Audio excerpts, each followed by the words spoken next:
안녕하세요. 반갑습니다. 종신대 라영한 교수입니다.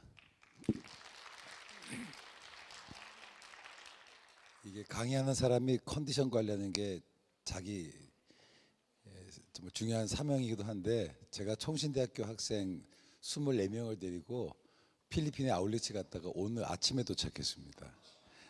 도착해서 공항에서 오자마자 옷 갈아입고 다시 와가지고요. 목 컨디션이 굉장히 안 좋습니다. 선생님들 좀 이해를 해주시기 바랍니다. 이야기 하나 하고 시작하겠습니다. 영국에 있는 어느 그 영화 감독이 이제 국도를 운전하고 있었어요. 영국은 국도라고 해봐야 고속도로 외인다 게 편도 1차선 도로예요. 그러니까 기준이 한 시속 한 60마일 정도가 기준입니다. 우리나라로는 대략 한 80에서 85km 될 것 같아요. 이제 국도를 차를 몰고 쭉 가는데 갑자기 옆에서 뭐가 나 팡 하고 자기를 추월하고 지나가는 거예요. 편도 1차선인데 추월할 것도 없는데 깜짝 놀라 앞에 쳐다봤더니 닭 한 마리가 팍 하고 차를 추월해서 날아간. 깜짝 놀랐습니다. 근데 직업이 영화 감독이잖아요. 야, 내가 저 닭을 가지고 영화를 찍으면 이거 대박 나겠다. 퍼뜩 그런 생각이 들었어요. 이제 농장이라 이제 농장을 찾아가서 농장 주인에게 얘기합니다. 제가 저 닭을 사고 싶습니다. 저 닭을 저한테 파시죠. 한 5천만 원 드리겠습니다. 별로 안 놀라시는군요. 닭이 5천만 원이라는 게. 그랬더니 이 주인이 안 팔아요. 그래서 이건 개런티가 작은가 싶어서 그럼 이제 1억 드리겠습니다. 대답을 하네요. 뭐 영화 대박 나면 뭐 5억이 문제겠습니까? 5억 드리겠습니다. 그래도 대답을 또 안 해. 제가 파이널 오퍼 10억 드리겠습니다. 그랬더니 주인이 한숨을 푹 쉬면서 그렇게 얘기하더래요. 저 닭이 잡혀야 팔죠. 이게 사람이 아무리 재주가 많아도 이 하나님의 손에 사로잡히지 않으면 그게 근심거리가 되게 돼 있어요. 저는 우리 선생님들 통해서 요즘 아이들이 자란 다음 세대 아이들이 정말 재주 많잖아요. 하나님의 손에 붙들림 받은 아이들이 되었으면 정말 좋겠습니다. 그리고 또 선생님들이 그 귀한 일을 하는데 제가 강의로 조금이라도 섬길 수 있게 돼서 개인적으로 참 영광이라고 생각을 합니다. 아울리치 얘기를 좀 하고 시작을 할게요. 넉 달 전부터 총신대 신학학생들과 함께 필리핀이라는 지역을 선정을 하고 이제 단기 선교를 가기로 했어요. 그래서 아이들에게 넉 달 동안을 영어로 7분 복음 전도를 외우게 했고요. 그리고 따갈로거로 간단한 회화와 찬양 그리고 기도하는 거를 샘플 3개를 다 외우게 했어요. 제가 동영상 하루만 시간 있었어도 보여드리고 싶은데, 그렇게 하고 아이들이 이제 그 현지인들을 만나서 아침 9시부터 오후 6시까지 전하고 7시 반까지 1시간 반 식사하고 7시 반부터 저녁 12시까지 집회를 했어요. 그래서 제가 목이 상하긴 했습니다. 2개를 말씀드리고 싶은데, 아이들이 처음에 그 7분 복음을 이렇게 전하잖아요. 전하면서 하루가 지나고 이틀이 지나고 3일이 지나면서 뭐라고 얘기하냐면 이 복음이 저를 위한 복음이었습니다 라고 고백을 하기 시작했어요. 그러면서 제가 복음에 변화되었습니다. 그리고 아이들이 이 변화가 되니까 듣는 사람들이 변화되기 시작을 하고, 이게 아이들의 영어가 짧잖아요. 그런데 그것을 듣는 사람들이 울기도 하고 심지어는 그런 반응들을 보이고, 또 총신대 신학학생들이라고 해서 뜨거운 마음 가지고 왔지만 또 지나면서 그런 얘기를 해요. 들어올 때 목사님은 들어왔는데 졸업할 때는 죄송합니다 그냥 집사님으로 졸업한다 뭐 이런 얘기를 하는데 그 열정이 식어가거든요. 근데 뭐 아이들이 자기가 처음으로 이렇게 울면서 기도해 보기도 했다라고 하고, 같이 예배를 드렸던 이 선교사님들이 또 이렇게 막 같이 은혜 받고 했던 것들을 봐요. 그걸 보면서 부흥에 대한 생각을 한번 좀 해보게 돼요. 제가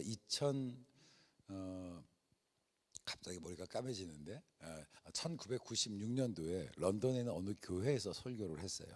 설교를 할 기회에 설교했더니 그 목사님이 자기 교회 목사님 방에 이렇게 데려가는데 거기에 배너가 있어요. 영국 사람은 배너를 되게 좋아하거든요. 깃발이 뭐라고 써있냐면 The Secrets of Great Britain. 그러니까 위대한 영국의 비결이 뭐냐? The Bible and Prayer. 그러니까 기도와 성경이었다라고 하는 그 말이 그때 그 감동들이 있습니다. 제가 일주일 동안 이제 선생님들 강의하기 전에 그 학생들하고 겪으면서 이제 학생들의 10년 가운데 변화가 된 아이들, 뭐 이름 얘기할 수 있지만 학생 가운데 한 아이는 우울증이 너무 심해서 2번 자기 자살을 시도한 애가 있어요. 이번에 알았어요. 이제 그런 아이들도 왔고 어려움이 있었는데 이 아이가 마지막 날 자기가 고백을 하는 거예요. 제가 이런 일이 있어서 사실 이렇게 계속 긴팔을 입고 다녔었는데 하나님께서 나에게 역사심을 느낄 수 있었다. 이제 한번 내가 일어나 보겠다. 이런 고백들. 그러면 이런 변화가 무엇 때문에 일어났을까라고 하면 저는 말씀과 기도라고 봅니다. 저는 그런 면에서 이 선생님들이 우리 아이들을 결국 다음 세대를 양육하는 일들을 하는데 좀 우리 아이들이 말씀과 기도 안에서 변화되는 그런 귀한 은혜가 있었으면 좋겠습니다. 과연 사람이 지식으로 변화될 수 있을까? 저는 사람이 지식으로 변화될 수 없다고 생각을 해요. 사람의 변화 오직 성령께서 역사하셔야만 합니다. 그래서 오늘은 이제 개혁주의 세계관 그래서 바라본 샬롬 부흥운동에 대한 얘기를 하는데 이렇게 얘기하고서 제가 또 이성적인 접근을 하게 돼서 약간의 갈등은 있지만 첫 시간에는 세계관에 관한 얘기를 좀 어떻게 해야 될 것 같아요. 어때 우리가 세계관이라는 게 뭐냐 정의를 하고 두 번째는 그 세계관이 그럼 신자들의 삶에 어떻게 구체적으로 드러나는지 지난 기독교 역사 속에서 종교개혁의 역사 속에서 한 예들을 좀 살펴보고요. 그리고 마지막에는 그럼 우리가 아이들을 어떻게 믿음 안에서 키울 수 있는지 이런 세 가지 흐름으로 한번 좀 말씀을 좀 나눠보고 싶습니다. 그러니까 기독교 세계관이라고 하는 게 뭐냐라고 하면 저는 기독교 세계관을 안경이 아닌 삶이라고 좀 정의를 하고 싶어요. 기독교 세계관이라는 말을 많이 들어보셨죠? 네, 들어보셨어요. 안 물어봐요. 걱정하지 마세요. 하여튼 들어봤어요. 근데 기독교 세계관이라고 하는 게 들어봤으면서도 뭔가 되게 있어 보이기는 한데 있어 보이긴 하고 멋져 보이긴 한데 별로 내 삶에 오랫동안 들어봤지만 그게 뭐냐 그러면 잘 모르겠어요. 제가 정말 부흥의 비결은 말씀과 기도다로 확 와닿잖아요. 근데 부흥의 비결이 세계관이다. 별로 안 와닿아. 그게 왜 그러냐라고 하면 저는 기독교 세계관이라는 것이 너무 지성적인 접근을 했던 것 같아요. 그래서 기독교 세계관은 지성이 아닌 어떤 삶으로 가야 된다. 오늘 제가 의도적으로 안경을 쓰고 왔는데요. 이 안경이 이게 알이 없는 안경이에요. 쓰고 왔는데 칼빈이 기독교에서 그런 얘기를 해요. 그러니까 성경이 뭐냐? 안경과 같은 역할을 한다. 우리가 어떤 사물을 볼 때 사물이 제대로 보이지 않으면 어때요? 안경 쓰면 좀 더 또렷이 보이죠. 그런 것처럼 성경이 사물을 또렷이 보는 역할을 하게 한다라고 하는데 요즘은 안경을 그렇게 보기도 하지만 패션으로도 많이 쓰잖아요. 그래서 저는 이제 지금까지 한국에서 지난 40년 동안 이루어져 왔던 기독교 세계관 운동이 마치 이런 패션 안경과 같은 역할을 했던 것 같아요. 그래서 선생님들의 삶에 성도들의 삶에 구체적으로 뿌리 내리지 못했던 그래서 저는 이 삶을 다른 말로는 경건이라고 좀 표현하고 싶은데 기독교 세계관은 뭐냐? 안경이 아니라 경건이다. 안경은 사실 써도 되고 안 써도 돼요. 쓰면 조금 제가 좀 괜찮아 보이시죠? 다크서클이 가려져서 제가 밤새도록 비행기 타고 가가지고 또 그런 면은 있지만 뭐 안 쓴다고 해서 크게 상관은 없지 않나요? 우리가 이제 세계관이라는 말이 저는 가끔 보면 한 가지 흥미로운 게 뭐냐면 우리가 쓰는 말들을 주로 세상이 따라해요.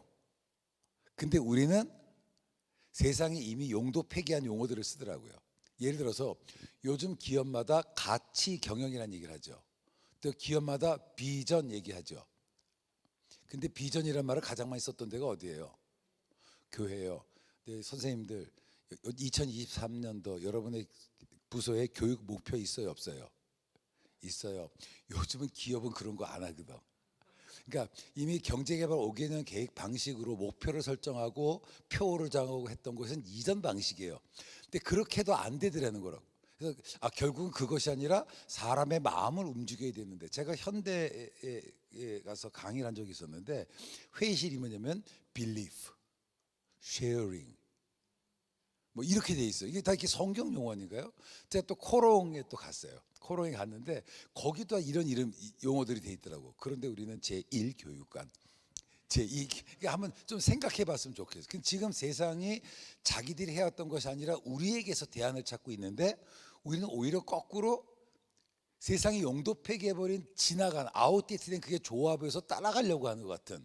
저는 그래서 우리 그 교사 선생님들이 좀 용기를 가졌으면 좋겠어요. 그러니까 여러분 우리가 답을 이미 가지고 있어요. 뭘 이것저것 기울 거릴 게 아닙니다. 세계관이라는 용어도 사실은 우리가 주로 썼어요. 시작은 철학에 시작했지만 세계관 용어를 가장 많이 썼던 건 교회예요. 그런데 이 세계관이란 말이 요즘은 일반 사람도 많이 써요. 그게 왜 그러냐면은 마블 때문에 그래요. 그렇죠? 마블 때문에 딱 오면서 무슨 세계관, 뭐 이런 식으로 이제 세계관이 막 나오잖아요. 어벤져스 세계관, 뭐 이런 식으로 나오면서 세계관이 일반화되고 요즘은 우리나라에 나오는 게임이나 드라마도 무슨 세계관 이러면서 세계관이 가장 보편적인 말이 되었습니다. 자, 이 세계관이라는 말이 뭐냐라고 하면 첫 시간 좀 이론적으로 가요. 제가 모순처럼 보이지만 영어로 Weltanschauung, worldview라고 하는 건데 Welt라는 것이 the world, 세상이라는 뜻이고요. Anschauung이 뭐냐면 to see, 바라보다. 그러니까 세계관은 뭐냐면 우리가 세상을 바라보는 관점이라는 뜻을 가지고 있어요. 이 단어는 임마누엘 칸트라고 하는 철학자가 먼저 썼어요. 근데 여기서 되게 중요한 게 이 단어를 누가 썼다고요? 칸트라는 철학자가, 목회자가 쓴 게 아니에요. 그래서 어쩔 수 없이 세계관이라는 이 개념 자체가 철학적으로 올 수밖에 없었던 거예요.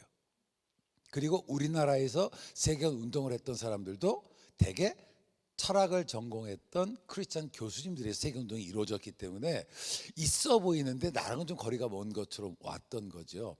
근데 칸트가 이 세계관이라는 말을 썼던 그 이유는 어떤 것이냐면 이전에는 내가 무엇을 알 수 있는 것은 오직 하나님의 계시에 의해서 알 수 있다라는 게, 우리가 무엇을 알려면 하나님께서 알려주셔야 된다라는 그런 믿음이 있었어요. 전제가 있었어요. 그런데 르네상스와 계몽주의를 지나면서 사람들이 하나님 없이도 인간이 자기의 사유를 통해서 모든 것을 알 수 있어 라는 생각을 했던 거죠. 그래서 인간의 이성의 역량을 강조하는 표현이 뭐냐면 이게 세계관이라고 하는 거라고. 세상을 바라보는 관점. 사실은 지금은 세계관 전쟁이에요. 어떤 세계관이냐라고 하는 거고, 여러분 세계관 전쟁은요, 이게 전쟁은 적군이냐 아군이냐가 분명해야 되는 거, 그렇죠? 그러니까 그러려면 우리는 우리의 세계관이 뭔가를 좀 정확히 알아야 될 필요가 있다라고 하는 거죠. 비레름 딜타이라고 하는 독일의 철학자가 세계관이라는 게 뭐냐, 삶에 대한 우리의 태도와 지식. 근데 스티븐 코비의 세븐 헤비츠라고 읽어보셨죠? 아니면 또 제가 또 우리 총회장님 흉내내면 책꽂이에 꽂혀 있기는 하시죠. 거기서 보면 생각이 바뀌면 행동이 바뀌고, 행동이 바뀌면 습관이 바뀌고, 습관이 바뀌면 운명이 바뀐다. 이거. 근데 여러분 이게 보시면 생각이 바뀐다고 내 삶은 안 바뀌어. 그렇죠? 이게 왜 그러냐면 서양인들은 자기가 마인드가 이성에 있기 때문에 생각이 바뀌면 행동이 바뀌어요. 우리는 머리로는 다 이해가 돼. 근데 마음이 불편하면 절대로 안 돼. 저희 아내가 머리로는 제가 이해가 된대요. 근데 제가 저희 아내 마음을 따뜻하게 못 해주니까 제가 또 이게 갱년기 10년째 되니까 앵그리 버드가 돼서 맨날 저를 보면 화가 나. 예, 이거는 논리로만 가는 게 아니라 제가 또 감성으로 다가야 될 부분이 있지 않나요? 그러니까 지금 우리가 한국에서 제자 훈련을 합니다. 근데 제자 훈련이 성경 공부잖아요. 그렇죠? 주로 이성적인 접근을 해요. 저는 이제 이성이 아닌 이제 마음, 이 마음을 저는 경건이라는 말로 표현하고 싶은데 이게 좀 바뀌어져야 되겠다라는 생각을 합니다. 왜냐하면 제가 청신대 학생들에서 이제 보면 이 아이들이 들어와서 4년을 공부하는데 얼마나 지식을 많이 집어넣어요. 근데 제가 지난 10년 동안 아이들을 가르쳐서 느꼈던 게 뭐냐면 지식으로 사람이 안 바뀌더라고. 근데 제가 최근에 목사님들이 그런 얘기를 해요. 총신학생들이 옛날하고 지금하고 다르다고 이런 얘기 많이 하거든요. 저도 조금 요즘 애들이 옛날보다 성적도 좀 떨어지고 좀 태도도 그렇고 좀 아닌 것 같다는 생각을 했는데 저 이번에 가면서 깜짝 놀랐어요. 24명 이 아이들이 너무 훌륭하고 너무 대단한 거야. 그래서 제가 마지막 날 그런 얘기 했어요. I'm very proud of you. 네, 여러분들 때 정말 자랑스럽다고. 내가 청신대 교수라는 게 너무 자랑스럽다고. 그리고 거기 있는 선교사님들이 그런 얘기하는 거예요. 아, 청신대가 정말 명문대인 걸 이제 알았대. 그래서 자녀들 청신대 보내겠다고. 아, 좀 그것만 가지고도 우리 집 선전한 것 같아요. 학교 홍보하느라고. 근데 이제 제가 그래서 뭘 봤냐면, 그러면 이 아이들이 갖고 있던 자기의 역량이 언제 발휘가 됐느냐? 지식을 통해서가 아니었더라고요. 그거는 바로 그들의 영성을 통해서, 경건을 통해서 그들의 역량들이 하나하나가 너무 기가 막힌 거예요. 그래서 이제 그 서구에서는 세계가 뭐냐? 삶과 세상을 바라보는 관점이다라고 얘기하는 거예요. 관점. 근데 앞에서 말씀드렸던 것처럼 제가 관점이라는 거에 뭐 보면은 조금 도움될 수 있죠. 안경 쓰면. 근데 안 본다고 크게 상관없고, 패션 안경 쓰면 좀 괜찮아 보이시지만 제가 벗는다고 해서 제가 크게 내가 뭐 그쵸? 또 달라지진 않잖아요. 아, 그런가요? 네. 자, 아브라함 카이퍼라는 분이 그런 그 글을 쓰셨어요. 두 개의 세계관이 생사를 건 전쟁을 치르고 있습니다. 하나는 모더니즘이고 하나는 우리 프로테스탄트, 이 개혁 사상이라고 하는 거예요. 그래서 현대주의는 뭐냐? 자연적 인간으로 구성된 세계와 자연에서 비롯된 인간을 세우고자 하는 반면에 아들 대신 그리스도께 경건히 무릎 꿇는 모든 자들은 세상을 위해 기독교 유산을 보존하고 그 유산을 통해서 세상을 더 발전시키려 노력하고 있다. 이게 어떤 거냐면, 우리는 태초에 하나님께서 이 세상을 창조하셨다고 고백합니다. 맞죠? 그리고 하나님께서 우리를 창조하셨다고 고백을 해요. 즉 하나님께 이 세상을 창조하셨을 때의 뜻을, 창조하신 목적이 있을까요, 없을까요? 목적이 있죠. 그게 이 세상에 존재하는 이유잖아요. 그리고 우리가 이 세상에 존재하는 것도 목적이 있겠죠. 근데 이 현대주의는 뭐냐면, 현대주의의 가장 기본적인 토대는 뭐냐면 자율이에요. Freedom from God. 하나님 없이 자기의 삶을 건설하려는, 예레미야서 2장 23절 말씀처럼 내 백성이 두 가지 악을 행하였는데 곧 생수에 긋는데 나를 떠난 것과 스스로 웅덩이를 팠는데 물을 저장하지 못할 터질 웅덩이라. 그러니까 하나님 없이 자기 인생을 건설하는, 그러니까 하나님 없이 살려면은 뭔가 사는 도구가 필요하잖아. 그게 뭐냐? 인간은 이성을 가진 존재다. 그래서 인간은 자기의 이성을 올바로 활용하기만 하면 하나님 없이도 이 세상이 움직이는 원리를 알 수 있다라고 얘기한 거예요. 그래서 이성이 첫 번째 원칙이에요. 그리고 이성이 관계하는 대상이 뭐냐? 자연이라는 거예요. 자연. 혹시 그 루소라는 사람의 자연으로 돌아가자 이런 말 들어보셨죠? 그 내용은 뭐 그걸 기억나. 저도 그 옛날에 시험 볼 때 외웠던 기억이 나거든요. 그게 어떤 거냐면, 이 자연은 뭐냐? 이게 이실론인데 There must be a God who created the world. 잘난 척하는 거예요. 이 세상을 보는 어떤 하나님이 계시겠지. 근데 그 하나님은 어떤 분이냐? Step back from His created world. 자기가 만든 세상에서 한 발 물러서서 방관하시고 Let the world move its own right. 이 세상이 원인과 결과로 움직여지게 하는 게 이신론, 이론적인 신인 거예요. 그러니까 신은 존재하긴 하지만 이 세상과 아무런 상관없는, 우리는 섭리 하나님을 믿지 않습니까? 그렇죠? 하나님께서 우리의 인생까지 역사하시는 걸 믿잖아요. 근데 이 사람들 그렇지 않아요. 하나님 뭐냐? 세상의 원리를 만들었겠지. 그럼 이 세상이 움직이는 원리는 인간이 이성적인 존재라 자기 이성을 올바로 활용하면 이 세상이 움직이는 원리를 찾아낼 수가 있고, 인간은 그 원리대로 살아가면 가장 조화로운 삶을 살 수 있다. 그래서 인간의 이성, 그 다음에 사고의 대상인 자연, 그 아이러니죠. Freedom from God. 하나님부터 자유를 선언했던 인간이 결국 뭐냐면 자연과 조화되며 살아가는 것이 가장 이상적이다 라고 해서 자연의 부속물이 돼요. 그리고 인간이 그렇게 살아서 인간은 발전할 수 있다. 이게 이제 소위 모더니즘이라고 하는 거예요. 근데 그 신해철이라는 가수가 그런 얘기를 해서 무슨 얘기를 했냐면은, 우리는 이 세상에 태어난 것만으로 목적 다 했다고. 우리는 그렇게 얘기하지 않죠. 그렇죠? 우리가 태어난 목적이 있잖아요. 가끔 이제 저도 청년 집회를 가보면 뭐 비전을 가져라, 이런 비전은 내가 갖는 게 아닙니다.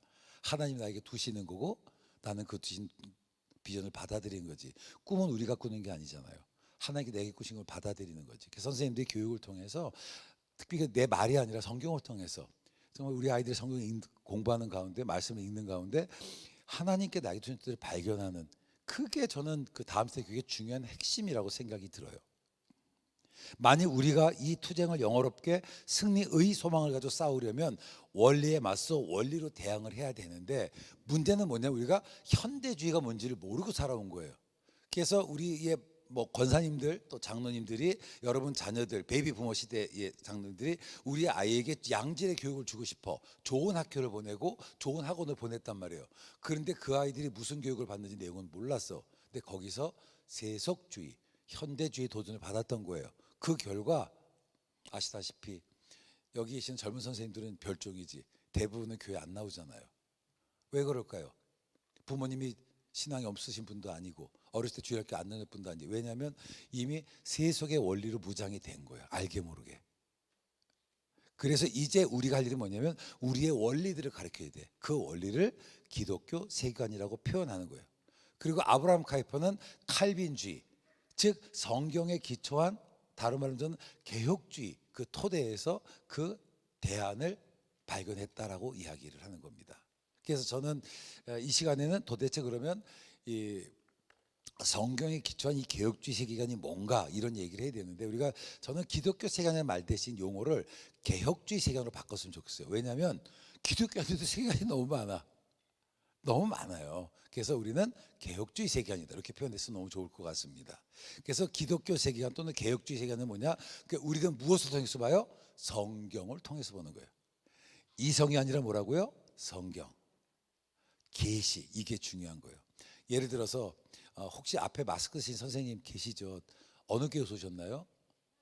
주타산 교회에서 오셨군요. 혹시 선생님 제가 성함을 여쭤봐도 될까요? 권주영 선생님, 반갑습니다. 혹시 어디 사세요? 반성동 사시고. 제가 실례지만 나이를 여쭤봐도 괜찮은지. 43. 훨씬 젊게 보이시는데. 그러면 생일은 언제세요? 12월. 제가 권 선생님께 질문에 대답을 주셨잖아요. 그런데 선생님 만약에 차를 타고 가는데 제 나이 또래 중년 남자가 옆에 앉아 있는데 어디 사세요? 몇 살이에요? 생일이 언제요? 물어보면 대답해요, 안 해요? 근데 저한테 왜 하셨어요?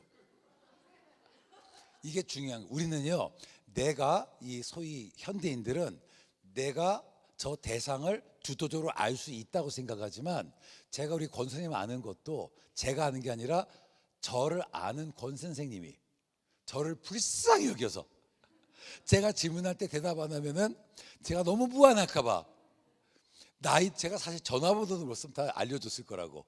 그렇죠? 당신이 보여준 거예요. 갈라디아서 보면 우리가 하나님을 알 뿐더러 하나님께 아신 바 되었다라고 얘기해요. 이게 중요한 거예요. 우리가 누군가를 아는 것도 내가 아는 것이 아니라 상대방의 호의에 의해서 하는 거예요. 이걸 계시라고 하는 거예요. 우리는 계시 의존적 사고를 하고 있습니다. 계시가 인식의 출발점이에요. 근데 사람들은 계시가 인식의 출발점이면 선생님들조차도 아닌 것 같은데 내가 먼저 이성이 가야 되잖아. 이미 우리에게 오염이 된 거라는 거예요.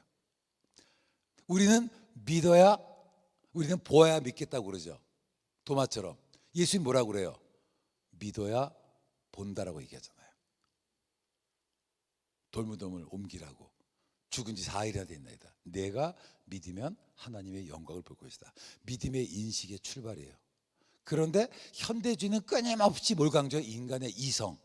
그래서 이성만이 능력이라 하시네, 할 수 있다 하시네, 이런 찬송 부르고. 그래서 이성이 마치 모든 것을 다 설명할 수 있는 것처럼 우리들 하고 있다라고 하는 거죠.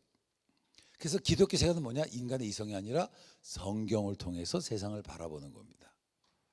그래서 코넬리우스 반티라는 분이 변증해서 그런 얘기를 했어요.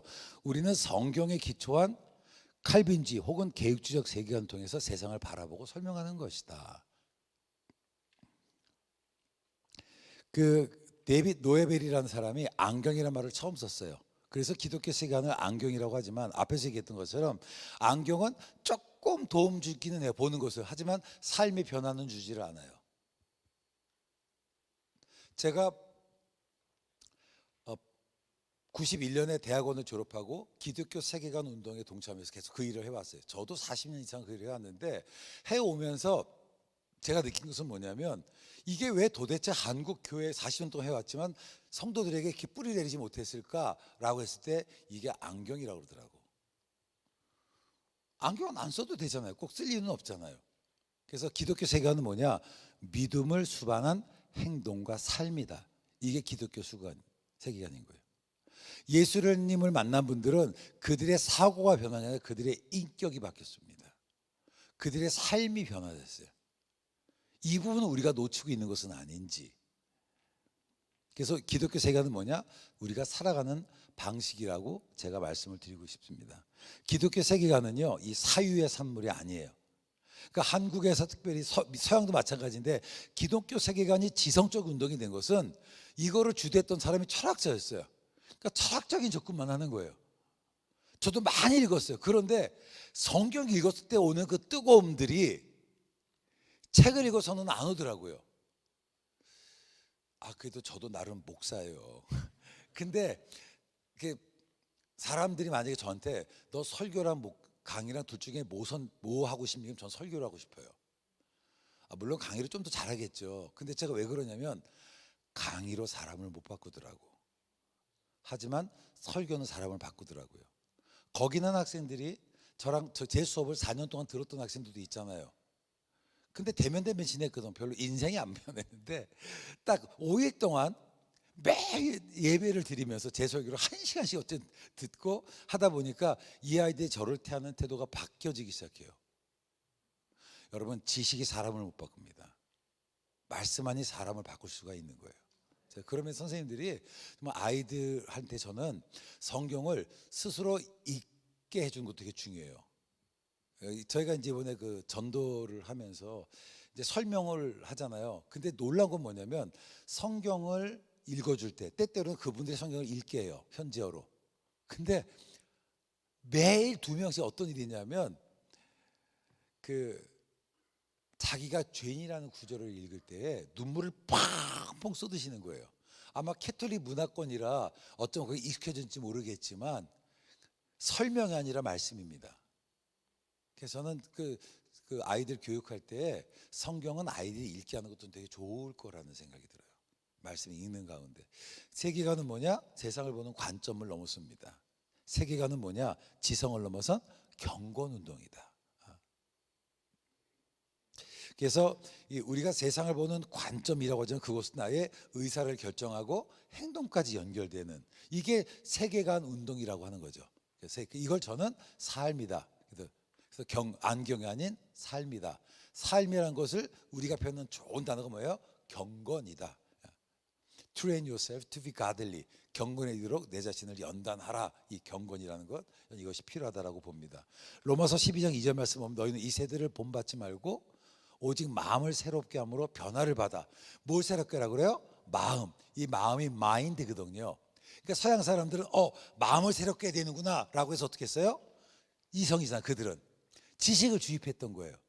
이게 저도 신학교 교수지만 서구의 신학은 다 그렇게 왔다고. 논리적으로, 이성적으로 이렇게 해왔어요. 그런데 안 바뀌어. 저는 제가 신학교에서 가르치지만 정말 죄송하지만 이번에 오히려 느꼈던 건 뭐냐면 우리가 지금까지 해왔던 이 교육 형태로 사람이 변화될까? 뭐 이런 고민들이 좀 오기 시작하더라고요. 선생님들이 주일학교에서 아이들 안 가르쳐 본 거 아니잖아요. 그렇죠? 이제는 우리가 마음에 대한 이해를 바꿔야 되겠다. 근데 서양은 마인드가 여기 있지만 우리 마인드가 어디 있어요? 여기 있잖아요. 가슴으로 하는 성경 공부. 전 신학도 가슴으로 좀 해야 되지 않을까. 그동안 기독교 세계운동은 지식의 변화에 초점을 맞췄고 우리가 다음 세대를 접근하면서 만약에 지식의 변화에 초점 맞춘다면 그거는 백전백패예요. 실패할 수밖에 없습니다. 생각이 변하면 행동으로 변한다? 안 그래요. 생각이 바뀌어서 그러는 것이 아니고 내 마음이 바뀌어야 되더라고요. 마음이. 그런 면에서는 저는 이제는 좀 서구를 떠나서 우리의 방식으로 신앙을 이해하고 해야 되지 않을까. 서양의 전통에서 마음을 새롭게 한다는 건 뭐냐? 그거는 지성을 새롭게 한다고 봤어요. 지성. 그런데 지식을 통해서 지성이 새로워질 수 없습니다. 성령께서 오셔서 우리의 생각을 교정시켜야 우리가 변화를 받을 수 있는 거예요. 변화를 받을 수 있는 겁니다. 마음의 새로움은 지성의 학습을 통해서 올 수 있는 게 아니에요. 그거는 성령께서 오셔야 돼요. 그러면서는 이 개혁주의 세계관 운동은 뭐냐? 이건 성령 운동이 돼요. 샬롬 부흥, 그렇죠? 이게 성령 운동이 돼야 돼요. 지성 운동이 아니라. 세계관의 변화가 이 삶의 변화로 연결되지 않는 이유가 뭐냐면 우리가 마음을 지성에 제한했어요. 지성. 똑같아요. 우리가 주일날 교회에서 아이들에게 말씀을 공부할 때 지성에만 초점을 둔다면 그건 안 되는 거라고. 그들의 삶이 바뀌어야 되는 거예요. 그러려면 마음의 변화를 받아요. 마음의 변화를. 지식의 축적이 아니라 삶의 변화, 경건, 이것으로 우리가 나가야 된다라고 생각하고요. 그럼 도대체 마음이라는 게 뭐냐? 마음의 역할은요, 깨닫게 하는 거예요. 마음은. 그게 뭐 지성적인 거죠. 예를 들어서 신명기 29장 2절부터 4절 말씀 보면 모세가 온 이스라엘 백성들을 소집하고 그들에게 이르되 여호와께서 애굽 땅에서 너희의 목전에서 바로와 그의 모든 신하와 그의 온 땅에 배양하신 모든 일 너희가 보았나니 곧 그 큰 시험과 이적과 큰 기사를 내 눈으로 보았느니라. 그러나 깨닫는 마음과, 그렇죠? 그러니까 이게 마음의 역할을 깨닫게 하는 거야. 이렇게 보니까 서양 사람들은 어떻게 이해를 했냐면, 야 이게 지성이다 이렇게 생각을 했던 거예요. 하지만 우리 선생님들 마음을 새기는 건 뭐냐? 지식을 넘어서는 개념이에요. 그 어떤 거냐? 여기 보니까 성경에서 마음은 또 의지와 연결되더라고. 내 마음에 원하는 것을 먹되, 그래서 어거스틴이 고백으로서 인간의 마음 안에는 세 가지가 있대요. 그게 뭐냐면 존재와 인식과 의지라고. 그러니까 서양 사람들은 뭐야? 인식만 이해했지만 우리는 존재와 의지. 그러니까 마음은 뭐냐? 내 삶이 바뀌는 거예요. 내 삶 자체가. 그 나의 의지. 그래서 이 기독교 세계관, 개혁주의 세계관은 뭐냐? 이 세 가지를 다 표현해야만 합니다. 그래서 근데 우리가 마음에 섞게 되면 어떻게 되느냐? 하나님의 도움이 필요해요. 저는 CCC 거대 전도를 대학 다닐 때 했었는데, 전도를 하면 어떻게 해요? 한 사람 복음 전하면 한 사람 뒤에서 조용히 기도하잖아요. 내 설명이 아니라 성령께서 역사하시도록. 저는 주일학교 교사 교육, 주일날 교육 시스템에 저는 기도의 사역이 좀 있어야 된다고 봐요. 그래서 이 기도를 통해서 그러니까 이 과정을 통해 우리한테 변화했던 그 기도 프레어 미니스터리가 지금 사라져 버렸어요. 사람이 바뀌는 게 아닙니다. 성령께서 역사하셔야 돼요. 그렇다고 이 기독교 세계관 운동이 지성과 상관없다는 뜻은 아닙니다. 하지만 그것도 뭐냐? 학습을 통한 것이 아니라 성령의 깨닫게 하십니다. 그럼 무엇을 깨닫습니까? 성경을 통해서 말씀하시는 하나님의 뜻을 깨닫는 거고, 그렇다면 기독교 세계관의 출발점은 성경이다. 그래서 여러분들이 기독교 세계관 하시려면 기독교 세계관은 책자를 보셔봐야 실망해요. 무슨 얘기인지도 몰라. 제가 하나 쓰려고 하는데 그거 좀 괜찮을 것 같긴 해요. 나온 보시고. 그런데 그거보다는 성경을 보시고. 근데 칼빈이 뭐라고 했냐면 우리가 하나님의 말씀을 깨닫는 방식이 뭐냐? 이게 기도와 경건이라고 해요. 그래서 저는 우리 다음 세대들에게 기도 운동을 좀 했으면 좋겠어요. 기도를 하고, 그리고 말씀대로 살아가는, 우리가 말씀대로 살아감을 통해서 알게 되는 것입니다. 그래서 첫 시간 정리하자면 지성에서 영성, 경건. 뭐 사실 이게 좀 고민이죠. 영성이 뭐냐, 경건이라는 말 하라고 하지만 사실은 이 스피리추얼리티라는 말 자체가 영성과 약간 다른 개념들이 있어요. 그래서 영성 또는 경건을 전 포함해야 된다고 보고요. 지식의 실천을 더해야만 합니다. 삶이 없는 지식은 나를 변화시킬 수도 없고 세상도 변화시킬 수 없어요. 그래서 안경으로 충분치 않습니다. 삶으로 변화되어야만 합니다. 그래서 이제 저희가 첫 번째 강의를 마치고요. 다음에는 개혁주의 세계관과 살롬. 그래서 이제 어떻게 지난 역사 속 400년 역사에서 구체적으로 드러났는지, 어떻게 실천할 수 있는지는 온라인 통해서 들으시면 되겠습니다. 감사합니다.